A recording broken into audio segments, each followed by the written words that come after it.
প্রিয় শিক্ষার্থীরা, সবাই কেমন আছেন? আশা করি ভালো আছেন। আমি আল্লাহর রহমতে ভালো আছি। আজকে আমরা খুবই ছোট্ট একটা বিষয় নিয়ে আসলাম, ওয়ার্ড অ্যান্ড সিলেবাল। এটা ইংলিশ শেখার ক্ষেত্রে বিগিনারদের জন্য খুবই গুরুত্বপূর্ণ, বিশেষ করে বাচ্চাদের জন্য যারা ক্লাস 2, 3, 4, 5, 6, 7 বা 8-এ পড়ে। এদের জন্য এই বিষয়গুলো জানাটা খুবই জরুরি। সো আমরা একটু খেয়াল করি যে আসলে ওয়ার্ড অ্যান্ড সিলেবাল এর ভিতরে পার্থক্য কি এবং এর ব্যবহারগুলো জেনে আসি।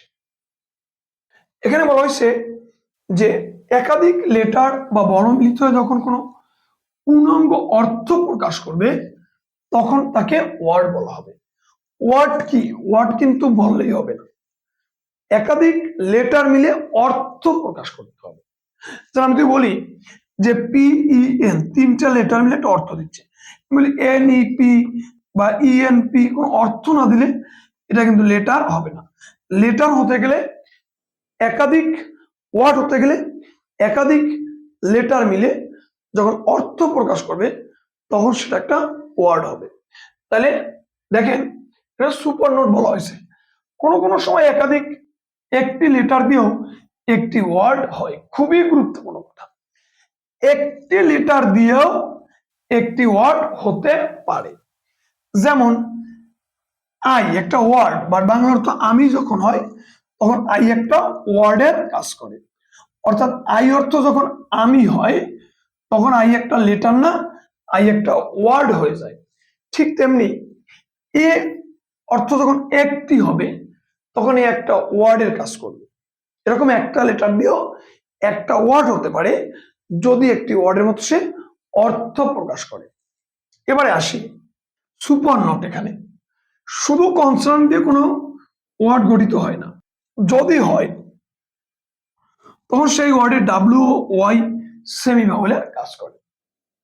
তাহলে শুধু কনসোনেন্ট দিয়ে কোনো ওয়ার্ড গঠিত হয় না, যদি হয় ওই ওয়ার্ডে দেখবেন W অথবা ওয়াই দুইটার একটা থাকে, সেক্ষেত্রে ওইটা একটা সেমি ভাওয়েলের কাজ করে। যেমন এখানে বলা হয়েছে যে লেটার, ওয়ার্ড, দেখি vowel, vowel, semi vowel, sky. তাহলে এখানে দেখি আমাদের বলি যে এই যে স্কাই, স্কাই, এই যে SK ওয়াই আছে, এখানে কিন্তু কোনো ভাওয়েল নাই, তাহলে ওয়াইটাই কি একটা সেমি ভাওয়েলের কাজ করছে। কোন ওয়ার্ডের যতটুকু অংশ একসাথে উচ্চারণ করা যায় তাকে সিলেবাল বলা হয়। এখন সিলেবাল জিনিসটা কি? কোন একটা ওয়ার্ডের যতটুকু অংশ আমরা একত্রে উচ্চারণ করতে পারি সেটাই হলো একটা সিলেবাল।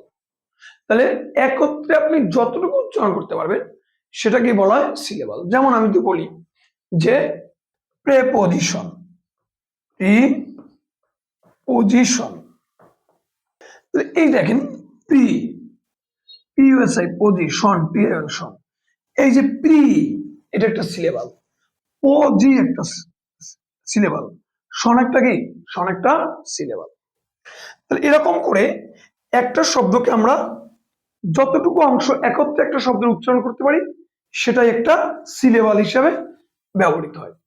যেমন সিলেবালকে 4 ভাগে ভাগ করা হয়েছে: মনোসিলেবাল, ডাইসিলেবাল, ট্রাইসিলেবাল, পলিসিলেবাল। মনোসিলেবালটা কি? একটি মাত্র সিলেবাল থাকে, একটি, একবারেই শব্দটা উচ্চারণ করা যাবে। যে শব্দটাকে আপনি একবারেই উচ্চারণ করতে পারবেন সেটা একটা মনোসিলেবাল হবে। যেমন ম্যাপ, ক্যাট, ডগ, ব্যাগ, এরকম যেগুলো আছে যেগুলো আমরা একত্রেই উচ্চারণ করতে পারি। যেমন পেন, এগুলো কি? এগুলো হলো মনোসিলেবাল। আর ডাইসিলেবাল, ডাই মানে দুই, দুইটি সিলেবাল থাকলে সেটাকে বলা হয় ডাইসিলেবাল। যে দুইটা সিলেবাল থাকে সেটাকে বলা হয় ডাইসিলেবাল। যেমন পেপার, দেখেন পেপার, পেপার। গার্ডেন, গার্ডেন, দুইবার উচ্চারণ করতে হয়। স্টুডেন্ট, স্টুডেন্ট দুইবার উচ্চারণ করতে হয়। যে শব্দগুলোকে আমরা দুইবার উচ্চারণ করি ওটাকে বলা হয় ডাই সিলেবাল। এরপরে ট্রাই সিলেবাল যেটা, এটা তিনবার উচ্চারণ করতে হয়। অর্থাৎ একটা শব্দকে তিনবারে যদি উচ্চারণ করে সেটা বলা হয় ট্রাই সিলেবাল। যেমন দেখেন ক্যাপিটাল, অ্যালফাবেট, দেখেন অ্যালফাবেট,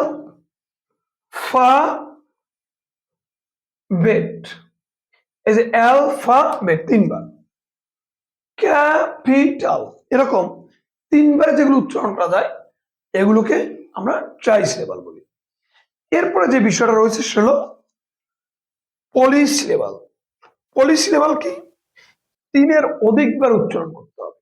তাহলে একবার উচ্চারণ করলে বলা হয় মনোসিলেবাল, দুইবার উচ্চারণ করলে বলা হয় ডাইসিলেবাল, তিনবার উচ্চারণ করলে বলা হয় ট্রাইসিলেবাল, তিনবারের বেশি সময় নিয়ে উচ্চারণ করলে বলা হয় পলিসিলেবাল।